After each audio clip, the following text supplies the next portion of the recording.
Okay, good morning, everyone. This is the Dalles Chamber with our governmental affairs.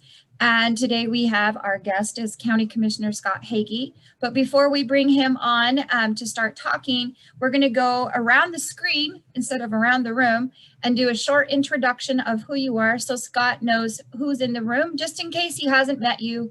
I'm pretty sure, though, if I'm looking at the window, he probably knows you all. But just in case, we're going to do that anyway, and I'm going to call you out because everybody's screen is different from each other's, and it's the Brady Bunch effect. So we're going to begin with Scott McKay up in my upper corner. Scott McKay, Director of the Mid-Columbia Senior Center. I just want to point out that I'm the first Scott to the Dalles of Stevenson and Hege, so I just want to make sure I understand my rank here. We're still doing our three things, primary things at the center. We are lending out medical equipment. We're helping older adults to sign on to the website to get vaccinated at North Central Public Health District, and we're answering Medicare questions. So that's the three main focuses we have right now. So thank you, Lisa. Thank you. Brian Tuck. Good morning, Brian Tuck, retired. Carrie. Carrie Pipinich with Mid-Columbia Economic Development District and the Wasco County Economic Development Commission. David Peters. Dave Peters, Columbia Cascade Housing, Mid-Columbia Housing Authority. We're working on a bunch of things, but rental assistance from COVID for both states is available now, so refer people to me or to the agency. Okay. Harold. Harold Hege, retired. Dan Richardson. Oops, you're on mute. Sorry about that. Dan Richardson, City Council. Two big issues we're looking at are the Google tax abatement agreement, of course, and I'm also serving on the Urban Renewal Agency, and we're starting a strategic planning overview for the next 6 to 8 years, sort of the last 6 or 7 years, I guess, of the Urban Renewal Agency's term. Dan Spots.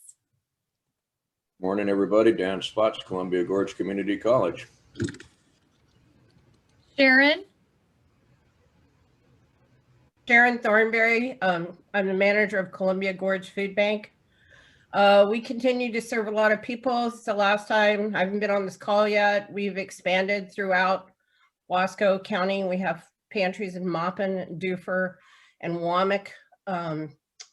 We are currently distributing, we did not this past week because of weather, but we're currently distributing 1,000 farm to family food boxes a week in addition to our regular food pantry services. I think I'm going to be here the speaker on March the 4th, and I'll fill you in on the building that we've purchased and we're renovating. Perfect. Megan. Good morning, Megan Thompson, Cascade Cherry Growers, various other McHead chamber boards. Thanks. Corliss. Corliss Marsh, Habitat for Humanity, Friends of the Library, book sale Saturday the 27th. Last night I spent had the effects of the second vaccine, so I am so much better this morning. Tanya. Tanya Brumley, Northwest Natural. Stacy. Stacy Cooper, Cooper Orchards. Awesome. Lisa Gamby.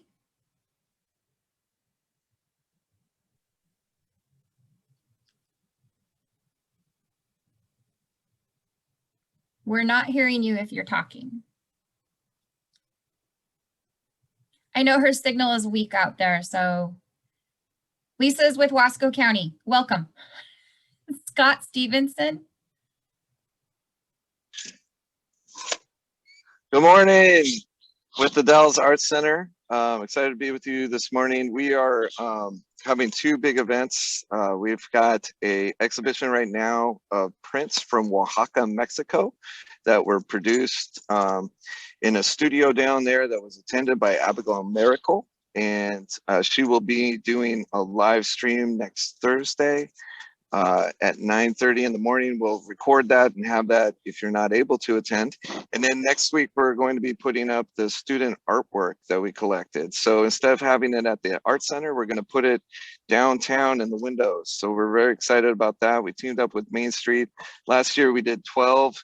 And this year we're just putting everything out there. So we've got probably over 100 different pieces of artwork that came in, some from Maupin as well. So we're excited. Look for that next week. It will be plastered all over the walls. All right, thank you. So all with that, Scott, you are on board now. You can either have people ask questions during the session or save them to the end. That is totally up to you, but we will now turn it over to you to do an update. All right, thanks, Lisa. Can you hear me?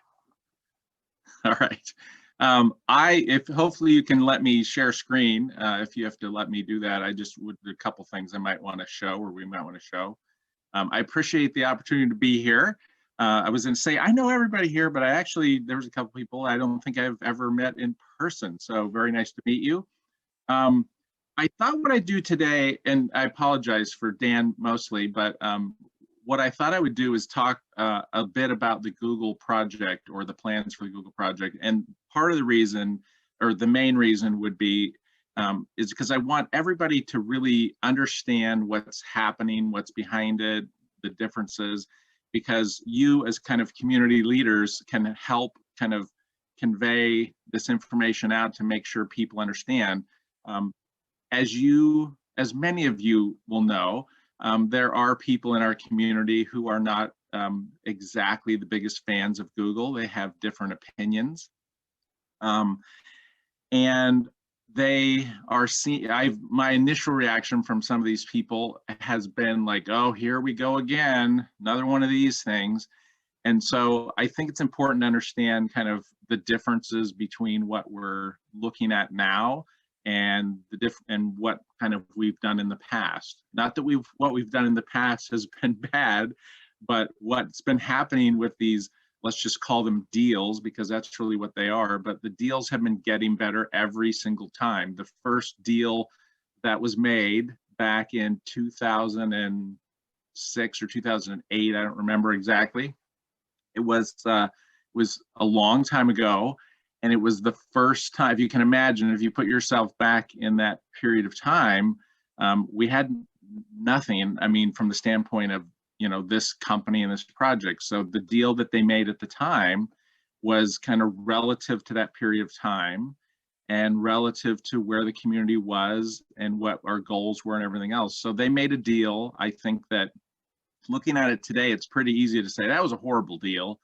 $250,000 a year for that project, that's ridiculous. And it's, if you compare it just from the number standpoint, it pales in comparison to kind of what we're talking about today. But $250,000 relative to the amount of tax money that will come in 2022-23. So not this next tax year, but the following tax year. It will be interesting. If you talk to our assessor, Jill Amory, the value of this first phase, the very first phase that was put in, the two small buildings on either side of the taller building on the first site, it's still significantly valued, hundreds of millions of dollars, and the taxes that will come in, full taxes that will come in on that will be significant. But it's been 15 years, and so $250,000 relative to what will come in it pales in comparison. But I would encourage you to think about the period of time that deal was made and why that deal was made, and getting them kind of in the house, so to speak, or in the community was what the goal was at the time. And I don't know, Scott, were you on the commission at the time? I don't think so. I just remember Rob Van Cleve and Dan Erickson talking about negotiating with Google. Well, with O2, they couldn't say who it was. Exactly. And we felt like we were a little bit in the dark, but yeah. Yeah. So anyway, I give you that with a little bit of perspective, but so what's happening, and let me go ahead and share my screen because I want to show you a little bit about the property. And this always gets a little confusing because then can you see the screen I'm sharing? Yes, Yep. okay. Yep. So hopefully you can see my cursor. This is the project site. I don't think this is any surprise, but as you know, Google did buy the old Northwest aluminum smelter site. The site, of course, a Northwest Aluminum at the end of it took all the buildings down. If you can remember, I don't know if you may or may not remember, but there was a lot of discussion and a lot of work that went into basically getting them, encouraging them to basically put the site back in a more usable state. Now, I can tell you that they did a lot of work. They removed obviously everything above the ground for the most part. But there is still a lot of subsurface stuff out there. It's not hazardous materials. Most of the hazardous materials has been moved to this area up here. This area is still owned by Lockheed Martin, as is this area right here. Both of them are kind of sites that this site down here, the one kind of closer to the river, that's where they put a lot of their hazardous, and at the time they were just like dumping materials there, honestly, but there's a lot of hazardous material that went there. This site up here, kind of more northerly on the site, there's a large pile out there that you've obviously seen, and that's a pile that, or an area that was made, there was a containment area, and they basically buried with all sorts of layers in there. And so there's a lot of hazardous material there. A lot of people would like to see that go, like take it to a landfill or something, take it to has material, but we can't force them to do that, and the cost to do that is extensive. The Dalles Community Outreach Team has worked pretty extensively on trying to get them to move that. And I can tell you, and Dan Spots can probably knows more than I do, but they have not agreed to move that and have indicated that that will probably never be moved for the time and life of this place, as far as we know. So, but what's that? That is correct, sir. Yes. So anyway, a lot of people get frustrated by that. But so there's this site. This is what's called, I think, Parcel A. So it's a fairly large site. I can't read it, but I think it's like 80 acres, maybe almost 90 acres, something like that. So it's a big site. This site down here, I think, says it's 72. So you can kind of see the blue line confines that. So that's a lot of industrial property for our community. This is the main site. I think this is the primary site they're looking at. What they're looking to do is put two projects, or the deal that they're working on right now, this deal that we're considering, considers two projects over a 20-year period. What they're using is the Strategic Investment Program, not the Enterprise Zone. And the Strategic Investment Program is an incentive program for large projects that the state of Oregon provides. The state has set up these programs, we're just using them.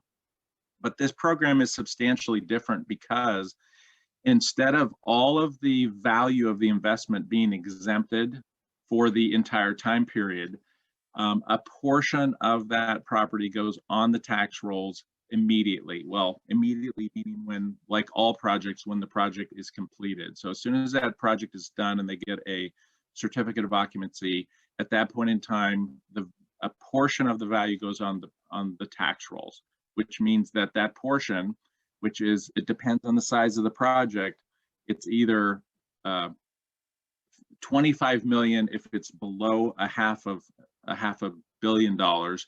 If it's above $500 million of investment, then, or between $500 million and $1 billion, 50 million goes on the tax rolls. And if it's over $1 billion, 100 million goes on the tax rolls. So that's, that's a significant amount of money.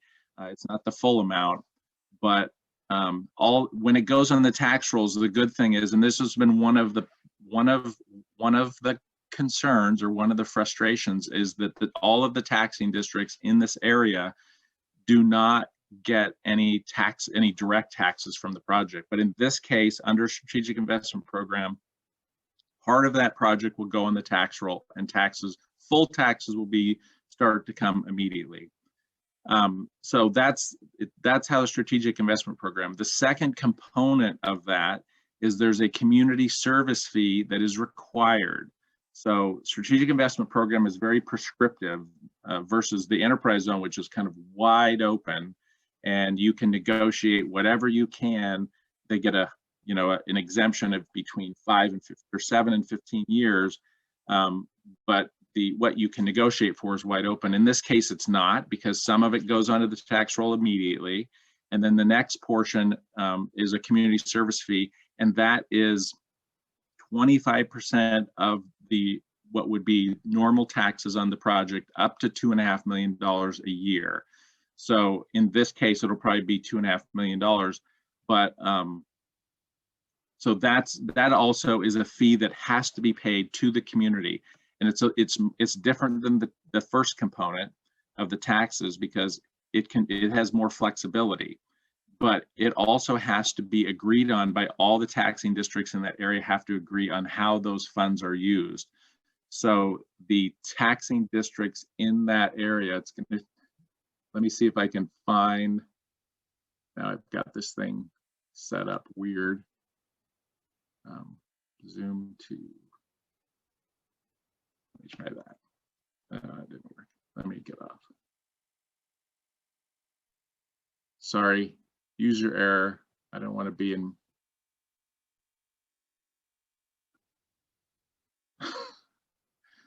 Isn't this fun? All right, let me try this. Got this massive packet here.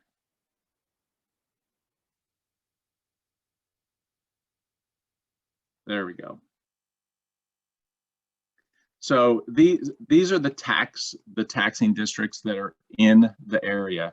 So Wasco County, the Port of the Dalles, Parks and Rec, the library, the fire district, soil water conservation, 4-H, City of the Dalles, urban renewal, school districts, Columbia Gorge Community College, the ESD, and the bond. So in the case of the community service fee, and I'm actually not sure of the reason for this, school related entities are not kind of part of the group that has to decide where these fees go, but that group essentially needs to decide how those funds will be spent. So it is funds that come into the community, they're flexible, but this group of taxing districts gets to, and in fact has to decide how and agree on, 75% of that group has to decide how those funds are going to be spent, but they're totally flexible because they can be spent really in any way.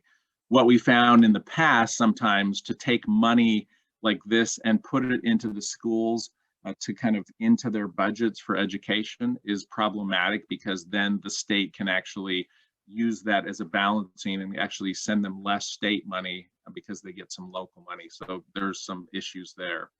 So that's the second component. The first component is the taxes. The second component is this community service fee. And then the last item is called a gap fee. I think it's guaranteed minimum amount. Let me see here. Guaranteed annual payment. So, and what that is going to consist of is it's going to essentially I consider it like topping off the fees that will be paid to make sure that we either get for the first project, and when I talk about projects, so we're going to build 2 different data center projects on the site. It will top off the total fees paid to either, for the first project, 50% of the normal taxes, and in the case of the second project, 60% of the normal taxes. So, and the other thing I did forget actually was we've always kind of pushed for an initial payment, and you can see that at the top here. So there will be an initial payment paid for both of these projects. It's kind of an upfront payment that they make so that the community gets some revenue during the time of construction. The window of construction is not, it's not like 60 days, it's usually a year or 2. So that both projects will pay a $3 million initial payment on top of all the other payments. So that's kind of the end game is really they're either going to pay 50% of the total taxes plus the 3 million, because that's not included in that, or 60% of the taxes. So as you can imagine, people either look at that in one or two ways, saying, wow, that's horrible. They're getting a 50% tax break or a 40% tax break. Why can't I get that tax break? And why don't other businesses get that tax break? Well, the answer is some businesses do get a tax break similar to that, not for that long, but the enterprise zone does provide 100% tax breaks for 3 to 5 years for any qualifying business. And that program still exists, and lots of different companies still take part in that. But what's proposed here is significantly better. I don't remember the numbers, but yesterday, I think the mayor was talking about all of the revenues that will come in at the end of each. There's been 3 deals so far, and of those 3 first deals, this would be the fourth, essentially the 4th deal. The total that will come in, and I'm going to forget the number, but maybe Dan remembers, but I think it's something like basically almost half of what will come in with the first project. So maybe 25 million or 26, 27 million dollars for all of the first 3 projects will come in over that 15-year periods, and they're different 15-year periods. So, you know, is this better? Yeah, it's way, way better. And the second one would obviously be 60%. So the amount of money, you know, is coming in over what will be a potentially as much as a 20-year period would be over $100 million in resources, both in taxes, community service fee, and the SCAP fee, and then also the initial payment. So a very significant amount of resources coming to the taxing districts and to the community that will be used. So obviously the taxes are taxes. The districts will do what they want with those. The community service fee has to be agreed upon by all the taxing entities, 75% of them. And then the gap fee is the one that is going to be basically under the purview of the city and the county. So the city and the county will have to agree how those are used. And what I can tell you is they've been working on how to use these resources for a while. The negotiating group, some people from the city, some people from the county have been working on that. And I believe they're getting closer to how they're going to be rolling that out as an idea that the city and the county will consider. The public will have an opportunity to take a look at it, but they're looking at how best to use those resources that have that kind of flexibility. And what came up yesterday in our first public hearing was some people were like, we need to know that sooner than later. So don't just tell us that that will be decided, you know, some years down the road. They're encouraging us, which is, I think, reasonable to kind of get to that decision point sooner than later. So I've said a lot. I don't know. I want to make sure that I clearly explain it to you, but I would be happy to maybe take some questions on this because I think there probably will be questions. So let's go ahead and start with some questions on what I've talked about so far. Scott, I do have one question on the previous slide talking about the taxing districts. Are those numbers hypothetical? The on the right there, or yeah, those are kind of placeholders, aren't they? So yeah, what this screen, I should have explained that. It says not for use. But what do taxes look like for a $50 million investment for the first year? So if you had a project that was valued at $50 million, this just breaks out like how that would be apportioned out. So if you can think about it, so I think the total amount of taxes would be just, so 909,000 is what this example shows. So for a $50 million investment, the normal taxes that a company would pay would be 909,000. And then because of the district that this project is in, my cat is trying to get on me again. This is how the taxes would break out. So the county would get 197,000, your school district would get 243, and so on and so forth. You can see here, if you look at this, the Port of the Dalles gets $9,300. So it kind of reflects the very low tax rates that they have in the community. But this would, so $50 million would represent one project, and there will be two projects, so that would be the amount that would be on the tax rolls. And then the other one would be the community service fee and the gap. But this is how those first $50 million components would be broken out. Does that answer your question, Dan? Yes, it does, Scott. Thank you. Okay. All right, other questions? Scott, this is Sharon Thornberry. Hi, Sharon. I have no issues with this deal, but I think this is the way that small communities are going to survive. But my biggest concern is one of the things that drives people coming pre-pandemic, one of the things that was driving people coming to the food pantries was the cost of housing or the lack of housing. And has there been any discussion about how these funds are going to be used to alleviate the housing burden in our community? And property taxes are not the only issue. Yeah, that's a very good question. As you know, Sharon, it's not just a problem in our community, but it's a problem in most communities, in Oregon, and frankly, many communities around our country. Housing is a big challenge. The answer to the question is no. It hasn't been discussed, but I would tell you that it's the kind of question that will come up when we start talking about how we're going to utilize these resources. And two things two problems, big kind of social problems that we've had out there in not just in our community, but everywhere, is housing and homelessness. And those are two things that, people have been working so hard to try to figure out, how do we solve that problem? I don't think we're going to solve the problem, but how can we help it? And that's a good point. And I think as we move forward in trying to figure out how we're going to use the resources that we're going to get, that would be a good question. Different counties have done some different things to try to address the housing issues. Obviously, like our county, in terms of our role in housing, it's a lot more limited than the city, for example, but I think something that we can do to help or hurt housing is zoning, right? So zoning, if we create difficult zoning or zoning that is not somehow conducive to encouraging housing, that can be a problem. If we have fees, planning fees, other fees related, SDC fees, for example, that can be a deterrent or help to housing. So the counties and cities have done all sorts of things. Sherman County actually built some housing at some point in time.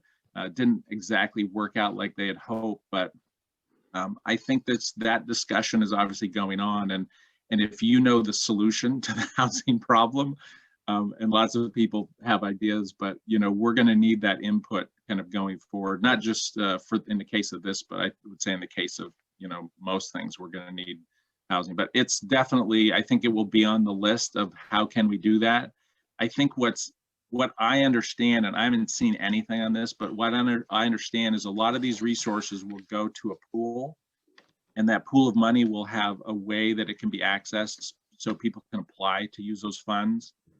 And I think it will be important as to, what are the requirements or what can it be used for and stuff like that. So those discussions will be coming, and I think that was part of the question that came up yesterday. So I know I didn't answer your question, Sharon, but I appreciate it, and it's not going unnoticed, that and just a whole host of things. Well, I think it's a problem that is so big and so complex that that people do not, they just kind of go, it's too much. But the too much means that we have people who have lived here for a long time who cannot afford a place to live. Like myself, who'd like to stay here, but I don't think I can find a place I can afford to retire in, live in as a retiree. So, and then just trying to raise kids and pay rent here is nearly impossible. So it's a problem we start talking about. Yeah, I agree. I think that's definitely out there, and it's definitely on the table. And it's so interesting, those of you that I've lived here since '91, but you've seen kind of this flow push around our region, right? I mean, Hood River kind of pushed to here. We pushed to other places. We pushed out to Sherman County. We pushed to Dallesport. You know, in those places that used to be kind of historically inexpensive or much less expensive, they're not necessarily inexpensive anymore. And the number of units and the availability is pretty limited, like pretty much wherever you go. So it's a big problem. I can tell you that, you know, the county, fortunately or unfortunately, our role in that is much more limited than it is in the cities. And that's only because most people live in the cities and you have density in cities in terms of housing. We could probably hurt that, but I'm not sure how we can help that as much. But I think that that's a good point, that how will these resources be used to help that situation? And I think that's a valid question. Thanks. Other questions? Yes, we have a question in the chat, and then we also have Stacy Cooper with her hand up. So Stacy, why don't we go with you, and then I'll read the question after that. Sorry, I was writing in the chat. I was just going to mention, just from personal experience, or my sister's personal experience. She lives in Mammoth Lakes, California, which has very high housing is very expensive. And I know that when they have new buildings, they have, and I don't know the specifics, but unique ways of making those new buildings pay for affordable housing, a percentage, and schools. They really look at taking care of their schools. They put something in their charter in the 70s to take care of schools with new buildings. And I know affordable housing's on their thing.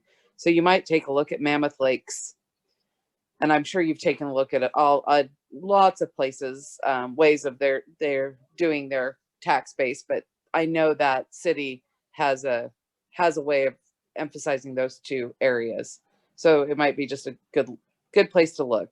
Yeah, that's all. Interesting. Thanks. That's I'm not aware of that. I would be curious to see how they did it. You know, the other question I think was about schools related to. Let's read the question. Has there been a discussion about setting aside a large portion of the dollars to help spearhead a school bond? I would say, not in the case of this specifically, but that's again another point that someone else put in the chat. So on Monday evening at 5:30, the City Council will hold this. Will join the City Council in a joint public hearing again for the second time. We'll be in their house, but that'll be another opportunity for folks to, one, learn about this, and two, provide comments and get their questions answered. You know, back thinking about the schools, and I was involved in the second and the third deals negotiating, and on the third deal, the one out at Taylor Lakes, we pushed super hard on the school issue. And what we were trying to do was make a deal and have them have Google build a high school in exchange for this incentive.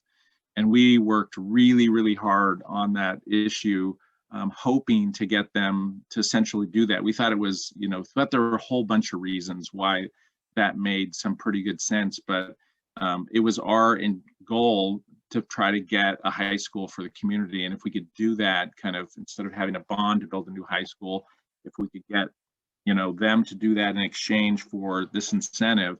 Unfortunately, they didn't want to do that. I think that oftentimes companies feel like if they do it here, they're going to have to do it everywhere, and they just assume, you know, provide some money but not get involved. We thought there were a lot of benefits if we could have a Google high school, but that didn't happen. And I think it was unfortunate. I think it would be very interesting and unique if we were able to pull that off, and we worked super hard, but it didn't happen. So I can tell you that, you know, from the county standpoint, and I think the city's standpoint, we understand that the school facilities, you know, in the Dalles, which is where this project is located, is important. And I think that, you know, how we use these resources to help the school district, I don't know, but I've been pretty supportive of trying to help them in some way. So I'm hopeful that our community can kind of figure out a way to deal with that thing. And I'm pretty hopeful that, you know, a new superintendent can bring some energy and enthusiasm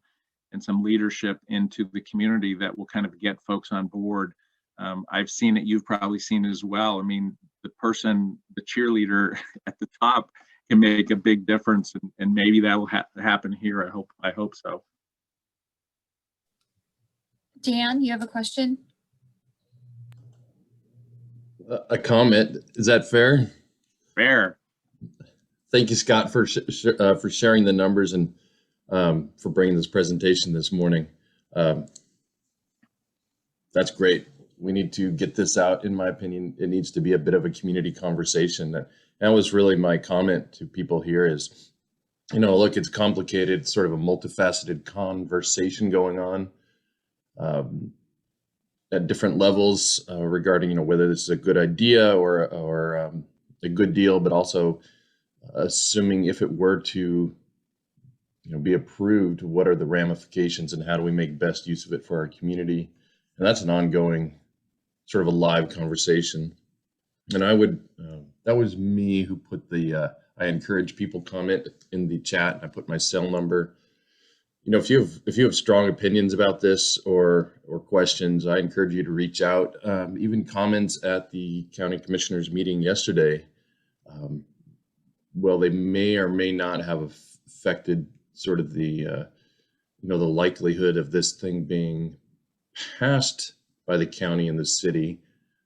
It's hard to say, but I do know that those comments have already shaped the conversation about how we think about looking at the dollars spent if we get to that phase. So my point being, your comments have effect, your thoughts have effect, and I encourage you to share those with your commissioners and councilors. Great point, Dan. You know, it's interesting. Some people are like, well, you know, we shouldn't do this at all, and why can't we get the land back and stuff? And some of those questions, unfortunately, you know, are not really within our control, at the very least. You know, I've been a little frustrated that, you know, we are, in my perfect world, you know, we have a pretty big investment by Google. I personally like Google. I think they've done a good job. I think they've been really good community partners for our community and for our region. Some people don't have that same opinion. A lot of people don't really understand what they've done and the impact they've had. And I can tell you from my standpoint, knowing a pretty good amount of the knowledge, what they've done here is pretty remarkable. And the impact that they've had is pretty remarkable. We had a part of our commission meeting yesterday morning was Dallas Fridley, who's our regional economist from the state. We invited him to come and talk about our economy and tell us what's been going on during COVID and what the impacts have been. And one of the slides, and it was just one of the slides, they were looking at kind of what sectors we've had what's happened in our employment sectors, and have we had job losses and how has that looked? And this isn't universal, but the slide that he showed, the only sector that had positive job growth during the period of time that he was looking at was the information technology field. And, you know, I think there's probably other jobs in there outside of Google, but most of those, and he acknowledged most of those are jobs in Google. They had 50, they increased their job count by 50 in that sector over this period of time, where every other sector on the chart was negative, and some of them pretty significant. So, you know, some people kind of poo-poo Google. I think they're great, but also I would like to see a more diverse economy. I think, you know, those of us that were here, and I wasn't here till 91, but we saw what Northwest Aluminum, as being such a huge economic force in our community, did when they kind of shut down. And, you know, I remember back at the time when, you know, this was a struggle from when I came until it was all over. And it was like, oh my gosh, what's going to happen? What are we going to do? What's our future going to look like? How's our economy going to transition? And, you know, looking back now, it's like we made a pretty dang good transition. You know, I mean, a lot of communities die on the vine and never recover. And, you know, I would say that I think we've done okay. I would like to see more diversity, which is why I've been a pretty big advocate of the urban growth boundary expansion, because as I showed in that one picture, Google, fortunately or unfortunately, I think kind of unfortunately, owns most of the industrial land in our community, and we're not going to get it back. However, one thing I did fail to mention, this is an interesting component of this deal, is part of the deal is that they're going to give us at least 35 acres back of property that they currently own. And that property is actually the old rodeo grounds, or the portion of it that they own. The PUD actually owns a small part of it. But they're going to give, through this deal, they're going to give the community back 35 acres or more of property. So we'll end up with 35 acres of property out there, kind of behind Norcor and where the old rodeo grounds are. So that's a positive step. They have a little less land, but they have most of the, really usable industrial land that ideally, in my mind, it would be nice if the community owned through the port and the port could develop it. And then we had more kind of industrial sites and build business building sites, so we could actually build and diversify our economy. I am concerned that we're kind of, Google's a pretty big part of our economy now, and a big value of our tax base. And, if something changes in the future, and, likely, hopefully not in my lifetime, but somebody's lifetime, things could change substantially. And we're kind of not totally, but pretty much kind of a one-horse townish kind of thing. And I don't want to be that way. I want to be, when businesses ebb and flow, that we actually can survive and do well, and we have new business coming in and new business and old business going out, and kind of this change, but our economy has continued to be strong. That's my ideal scenario. So anyway, other questions? And this is Brian. Don't forget that agriculture, natural resources are probably 30 to 40% of your economy here. So you need to preserve that. I mean, that's what's kept this region from really going into the hole here during the Great Recession, and even now, because you have a constant set of money coming into this community through ag, whether it's cherries or wheat or whatever, cattle and timber to some extent. So you need to make sure you preserve that base, because that really has kept this region, stable through a lot of ups and downs. So I guess just, tech is good and we need the diversity, but don't forget agriculture, because that's really what sustained this community over the decades. So just something to keep in mind. Did you have something to do with the ag industry, Brian? I don't know. I can't remember. It's been years ago. So, and Scott, just how is the county budget these days with everything going on? Where are things at, and what's the next few years look like for you? Good question. I would tell you that the county budget's actually pretty good. I mean, in terms of kind of financially sustainable, a lot of, sometimes I feel bad about this, right? Because like COVID happens, and, why aren't we hurt by it? But the reality is we haven't really been hurt. The thing I was quite worried about is that people wouldn't pay taxes, and then everything would start imploding. Because if people don't pay taxes, then, foreclosures happen. But I don't believe that's been happening that much. People have figured out how to survive. And actually what we saw from Dallas Fridley yesterday was that, life is, that drop that happened in April of 2020 was significant, like worse than they've ever seen, that kind of drop in terms of number of jobs, unemployment claims. I mean, it was a horrible, horrible time, but we have recovered, not all of it for sure, but a great deal of it.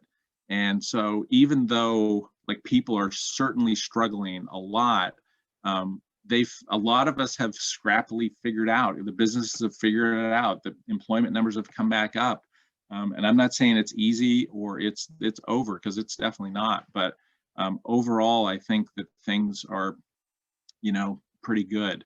What else? I was going to say something else, but I forgot. So anyway, the bottom line is, I say the county, from a budget standpoint, is doing pretty good. Other districts, the extension district, we had a conversation with them this year, and they're telling us like, wow, we have some resources that we can utilize. How should we best utilize this? I'm not saying they had extra money, but kind of we want to make sure they weren't struggling at all. And so, that's good. But at the same time, people are like, well, we're struggling, we're paying your taxes, so help us out. So, but the county's doing well. I would say, financially, we're doing well. We've kind of tightened our boots a lot over the last, 6 to 10 years. I give our director, or our administrative officer, Tyler, he's a pretty tough cookie at times, and some people don't like that, but I think that his leadership in that arena has helped us a lot. So where we were, 10 or 15 years ago, I don't know if you remember this, but the county is always trying to pass a tax levy. I remember when I was here, it's like they were every couple years, they're trying to pass a tax levy to try to, keep the wheels on the bus. And we haven't even considered a tax levy or anything like that anymore. So I think things are going well. Tanya Brumley, you have a question?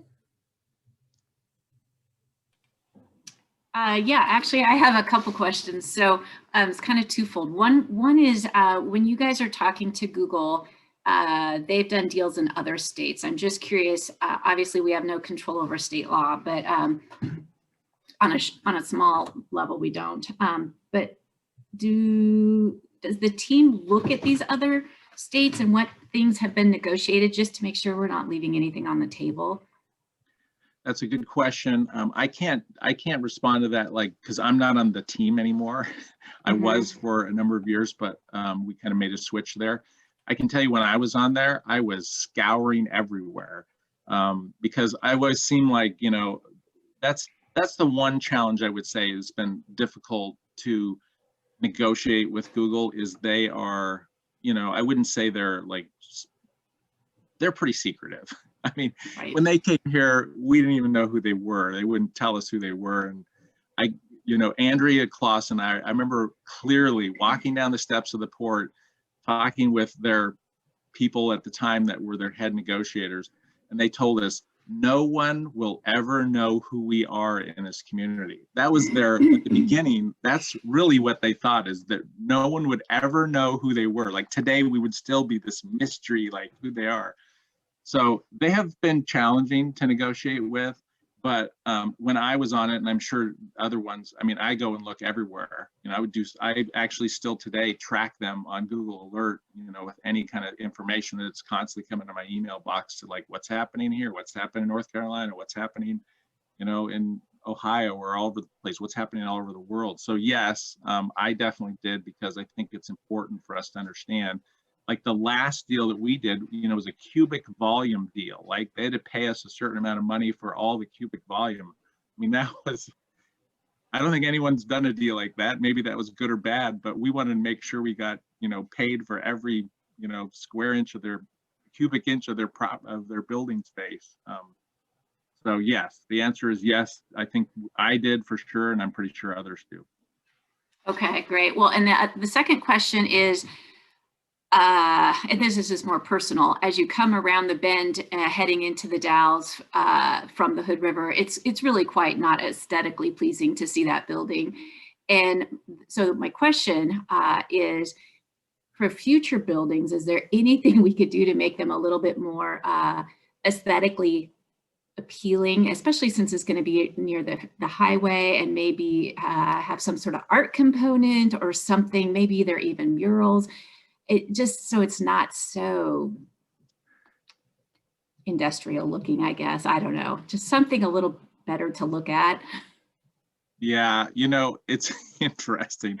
We had a lot of discussions about that particular item. In fact, with them, we had one of the things that the city and the county had on the last deal for the building you're talking about was we wanted to make sure that it looked, as good as possible, or was not as kind of out there as possible. And I would tend to kind of agree with you. It's not, it's still pretty industrial looking. We had actually looked at whether the building could be wrapped in a way that it would kind of take it out of view, that it would wouldn't make it disappear, but kind of make it more or less disappear. We had several ideas like that. I thought personally, I wasn't opposed to the idea of kind of making it, even putting Google on the building, to make it maybe at least, oh, this is Google, as opposed to just what is that big industrial building? So yeah, I would say it doesn't look as good as I think I had hoped. I don't know about, there were other people on the committee and we tried to do that. But it's a good point, kind of to Dan's point. I think those are the kind of comments that, people should bring forward during these discussions to say, hey, we think this project's fine, but these are my concerns. My concerns are how the buildings look and how it welcomes our, people in our community and what it looks like and what it makes us look like. I will tell you that if you rewind, and I think, Tanya, have you been here longer than me, haven't you? You've been here forever. I grew up here, Okay. so almost forever, yeah. Yeah. So, the thing is, like, if you think about it relative to Northwest Aluminum and the smelter and the smoke and yeah, stuff coming out of it. So I would say that, it's better than it maybe was, but is it as good as we would want in an ideal scenario? Probably not. But it's a good point, and I think I would encourage you to make that point. Okay. Yeah, I would think that it would be beneficial to have the beautification team that Mayor Mays has put together coordinate on some of this. So yeah, I think it's a good point, because if they're building it, from the ground up, you can do those kind of things. And we did try to do those things. And I would say that they probably didn't turn out. Part of the reason was because those bigger buildings, the kind of utility buildings that were not the main building, kind of make it look a little bit more industrial, as opposed to just having like a kind of a blockish building out there. But yeah, good point.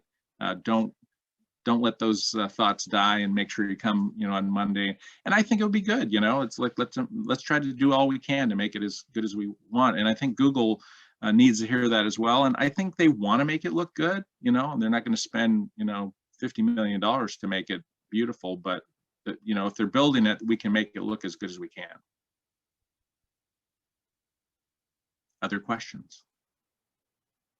Could be anything about the county, like outside of this project, anything you're curious about. I should, obviously we're in a legislative session, you guys are government affairs, and, it's just, as we were talking yesterday, and Kathy Schwartz is, a new commissioner for the county, and she was commenting like, oh, it's just overwhelming. And my comment was, it never changes. I mean, when you have 2,000 bills down, circling around in Salem, and you're trying to figure out, is it good, is it bad, should we try to support it or kill it? Or, I mean, it's just like, I don't know, it's overwhelming.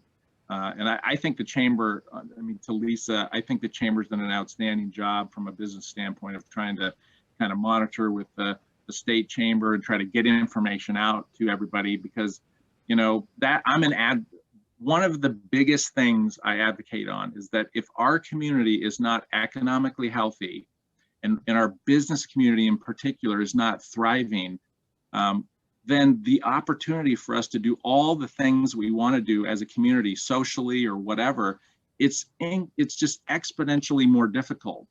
And if we have a good, strong economy, everything is so much easier. And if we don't, it's not going to work. So we need to work to make sure that we keep our business climate healthy and strong. We need to keep our businesses strong. And if we can do that, our schools, our social services, all the things that we're doing as a community are going to be so much easier to do than if that's not the case. Because if everybody's struggling, then the money's not there, the resources aren't there, people aren't there, the spirit's not there. I think that, we're not going to be all that we can be. And I think we really need to work in that direction. So kudos to Lisa and the chamber for doing a great job. Thanks, Scott. On that note, you guys just be watching your emails over the next few weeks. Oregon State Chamber's comment to legislation right now is it sucks.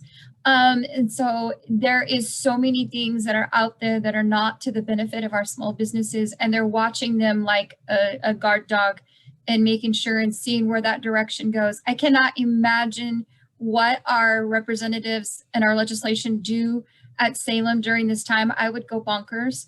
I would probably want to wring necks instead of being calm and going to the table and trying to negotiate. I'm not that kind of person. You do not want me on the floor in Salem.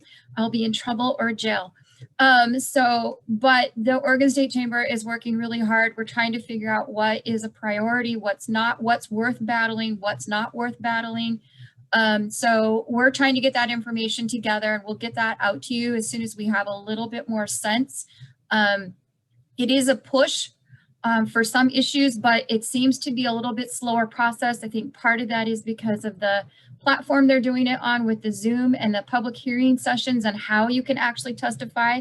So we're going to send out again on Thursday. That's our legislation updates weekly that we're going to be sending out. We'll put in there how to testify. We have a really good manual from OSCC, and also Senator Fenley has put together a how-to, because it is a different process doing everything online, and they have not made it super easy. So we have step-by-step instructions so that your voice can be heard when it counts without being in Salem. So again, we'll send that out Thursday.